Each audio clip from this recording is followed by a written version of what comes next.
السلام عليكم ورحمة الله وبركاته.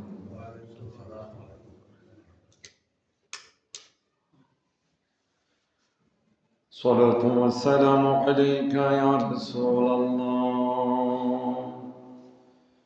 الصلاة والسلام عليك يا حبيب الله.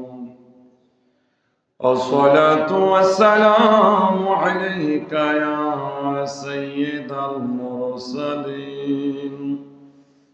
الصلاة والسلام عليك يا رحمة للعالمين. الحمد لله رب العالمين والعاقبة للمتقين والصلاة والسلام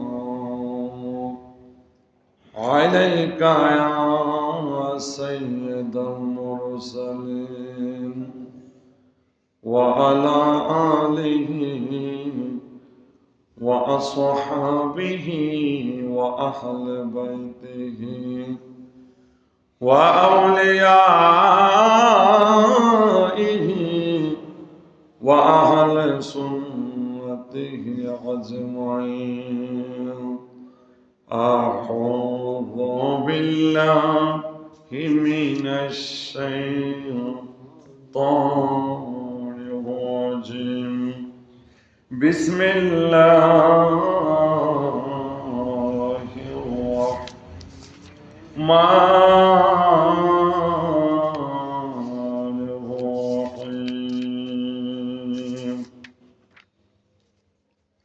وقال الله تعالى في كلامه المجيد وفي فرقانه الحميد: لقد كان لكم في رسول الله أسوة حسنة لمن كان يرجو الله واليوم الآخر وذكر الله كثيرا. صدق الله المولانا العظيم وصدق رسوله النبي الحبيب الكريم. إن الله وملائكته يصلون على النبي يا أيها الذين آمنوا صلوا عليه وسلموا تسليما. اللهم صل على سيدنا مولانا محمد وعلى آله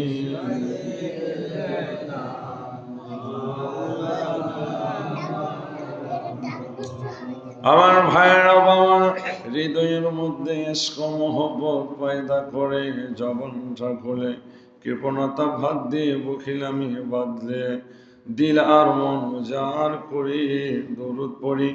এমন একটা মনোভাব নিয়ে দুরূদ শরীফ পাঠ করে যেন আমরা নবীর রওজা মুবারকে দাঁড়ায়া নবীর উপরে দুরূদ ও সালাম পেশ করতেছি। সকলে জবানটা খুলে পড়ুন আল্লাহুম্মা সাল্লি আলা সাইয়্যিদিনা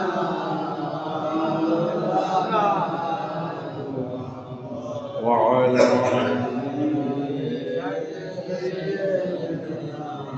মাওলানা।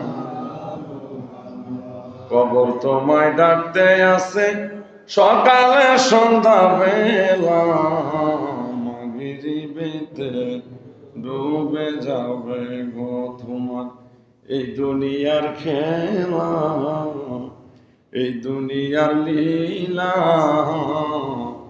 মাগরিবেতে ডুবে যাবে গো আল্লাহুম্মা জবান করে পড়ি ইনশাআল্লাহ ওয়া আলা যারা রাস্তাঘাটে দাঁড়িয়ে আছেন তাড়াতাড়ি মসজিদে চলে আসুন এই দুনিয়া পড়ে থাকবে আমরা একদিন থাকব না সবাই মোদেরকে ভুলে যাবে নবী গো আপনি ভুলবেন না আল্লাহুম্মা সাল্লি আলা সাইয়্যিদিনা ওয়া আলা আলি সাইয়্যিদিনা মাওলানা মুহাম্মদ লা ইলাহা ইল্লাল্লাহ জবান খুলে লা ইলাহা ইল্লাল্লাহ লা ইলাহা ইল্লাল্লাহ লা ইলাহা ইল্লাল্লাহ লা ইলাহা ইল্লাল্লাহ লা ইলাহা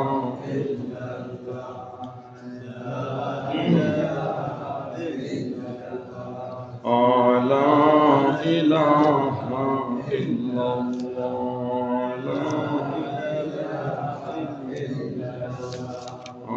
لا إله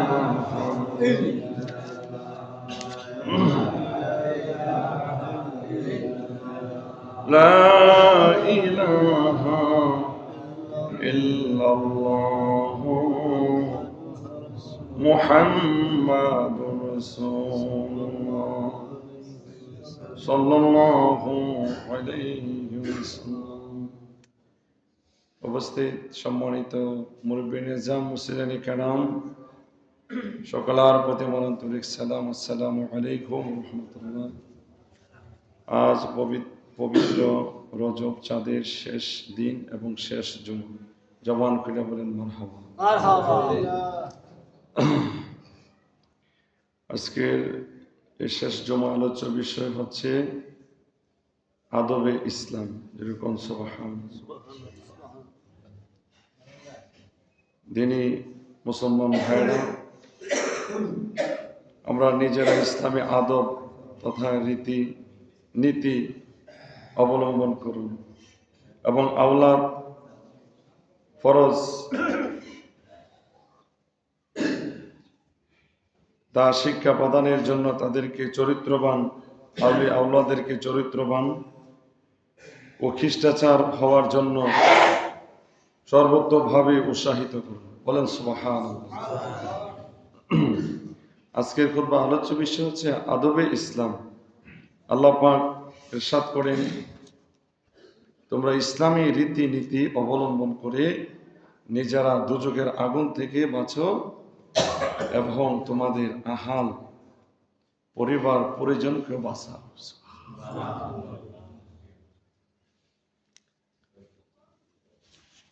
সুস্পষ্টভাবে আল্লাহ তাআলা হাদিস শরীফ আছে, প্রত্যেক সন্তান ফিতর তথা ইসলামী আদর্শ গ্রহণের যোগ্যতা লাভ করে ভূমিষ্ঠ হয়, কিন্তু তার পিতামাতা তাকে ইহুদি বা খ্রিস্টান অগ্নিপূজক বানিয়ে নেয়।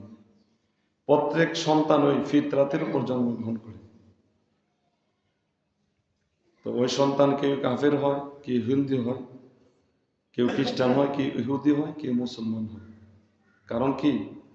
ওই বাবা মা যে ধর্মে, সেই ধর্মের কি হয়? অবলম্বী হয়। কিন্তু প্রত্যেক সন্তান ওই ফিতরাতের উপর জন্মগ্রহণ করে। যেটা বলেন সুবহানাল্লাহ।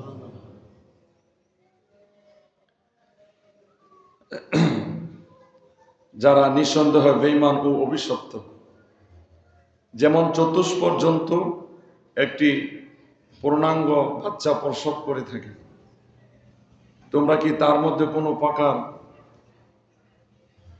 আঙ্গিক ত্রুটি দেখতে পাও? তদ্রূপ সন্তান ইসলাম গ্রহণের পূর্বাঙ্গ ক্ষমতা লাভ করে ভূমিষ্ঠ হয়। বলেন সুবহানাল্লাহ। অতঃপর রাসূল পাক সাল্লাল্লাহু আলাইহি সাল্লাম একটি আয়াত পাঠ করলেন, যার অর্থ হলো যে দুনিয়ার মানুষ, তোমরা ইসলামী স্বভাব গ্রহণ করো, তার উপর রেখে আল্লাহ পাক মানুষকে সৃষ্টি করেছেন। যেটা বলেন সুবহানাল্লাহ।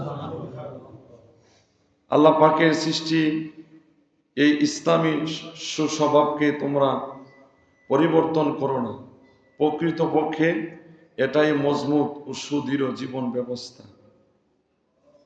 হযরত আবু হুরায়রা থেকে হাদিস বর্ণিত, এই সম্পর্কে রাসূল পাক সাল্লাল্লাহু আলাইহি ওয়াসাল্লাম ইরশাদ করেন, আল্লাহ পাক আমাকে আদব শিক্ষা দিয়েছেন। যেরকম সুবহানাল্লাহ। নবীকে কে আদব শিক্ষা দিয়েছেন? আল্লাহ, স্বয়ং আল্লাহ পাক। আর রহমান আল্লামাল কোরআন খলাকাল ইনসান আল্লামাহুল বায়ান। স্বয়ং আল্লাহ নবীকে শিক্ষা দিয়েছেন কোরআন। যেরকম আর তিনি আমাকে জ্ঞান দান করেছেন এবং উত্তম জ্ঞান দান করেছেন। সর্ব উত্তম যে জ্ঞান, সে জ্ঞান আমার নবীকে দান করেছেন। আল্লামা সামআনি এক হাদিস খানা আদবে ইসলামের মধ্যে বর্ণনা করেন। প্যারে হাজিরিন, জেনে রাখুন, আদবের অর্থ হলো প্রশংসনীয় কথা ও কাজের অধিকারী হওয়া। বলেন সুবহানাল্লাহ। জনেক বুজুর্গ বলেন, আদব হলো উত্তম চরিত্র, সুন্দর কার্যাবলী অবলম্বন করা। আনাস রাদিয়াল্লাহু তাআলা আনহু থেকে হাদিস বর্ণিত, তিনি বলেন, আমি 10ম বছর নবী করিম সাল্লাল্লাহু আলাইহি ওয়াসাল্লামের খেদমতে করেছি। তিনি আমাকে কখনো উহু শব্দটুকু বলেনি। বলেন সুবহানাল্লাহ। কি আদব, কি সুন্দর ব্যবহার। আর আমাদের যারা আমরা কাজ করি, বছরে একবার মারি কাটা লই অথবা জমিনের বদলা লই, তার সাথে কত দুর্ব্যবহার করি। এইভাবে না, এইভাবে। আনাস বলে, আমি 10 বছর নবী খেদমত করেছি, কোন উহাহা শব্দ নবীর কাছ থেকে শুনি। বলেন সুবহানাল্লাহ। নবী উত্তম চরিত্রের অধিকারী। বলেন সুবহানাল্লাহ। এবং এ কথা বলেনি যে তুমি কেন করলে বা তুমি কেন করলে না। বুখারী মুসলিম শরীফের হাদিসে আসছে কথাটি। হাদিস আসছে হযরত আবু সাঈদ খুদরি হতে বর্ণিত। তিনি বলেন, হযরত নবী করিম সাল্লাল্লাহু আলাইহি ওয়াসাল্লাম প্রধানশীল ও কুমারী মেয়েদের চেয়ে বেশি লাজুক ছিলেন। বলেন সুবহানাল্লাহ। পর্দানিশী কুমারী মেয়েরা যেভাবে পর্দা করত, আমার দয়াল নবী এইভাবে পর্দা করতেন। বলেন সুবহানাল্লাহ। আমরা ভাবি যে পর্দা শুধু মহিলাদের, না, পুরুষেরও পর্দা। মহিলাদের যেমন পর্দা ফরজ, পুরুষেরও কি পর্দা ফরজ। যখন তিনি কোনো কাজ অপছন্দ করতেন, তখন তার চেহারায় আমরা ওহা পরিচয় পেতাম। বুখারী মুসলিম শরীফের হাদিস। আবু হুরায়রা বর্ণিত, তিনি বলেন, আমি রাসূল পাক সাল্লাল্লাহু আলাইহি সাল্লামকে বলতে শুনেছি, যখন নামাজ কায়েম করার জন্য আহ্বান করা হয়, তখন তোমরা দৌড়াইতে নামাজের দিকে এসো না, বরং ওই সময় তোমরা সেই দিকে শান্তভাবে ধীর গতিতে চলে আসবে। অতঃপর নামাজের যতটুকু পাও আদায় করবে, আর যা ফুত করবে পুনরায় তা আদায় করে নেবে। বলেন সুবহানাল্লাহ। বুখারী মুসলিম শরীফের মধ্যে আসছে, হযরত ইবনে ওমর রাদিয়াল্লাহু তাআলা আনহু রাসূল পাক সাল্লাল্লাহু আলাইহি ওয়াসাল্লাম হতে বর্ণনা করা হয়েছে, তিনি বলেন, কাপড় পরিধানে যে পরিমাণ ঝোলানো নিষিদ্ধ, ওহা লুঙ্গি, পায়জামা, পাগড়ির মধ্যে প্রযোজ্য। সুতরাং যে ব্যক্তি অহংকার বশত এসব পোশাকে যে কোনো একটি ক্ষমাকৃত বোঝালো চলবে কিয়ামতের দিন আল্লাহ পাক তাকে তার দিকে তাকাবেন না। জবান খুলে বলেন না আল্লাহু আকবার। কত সুন্দর কথা।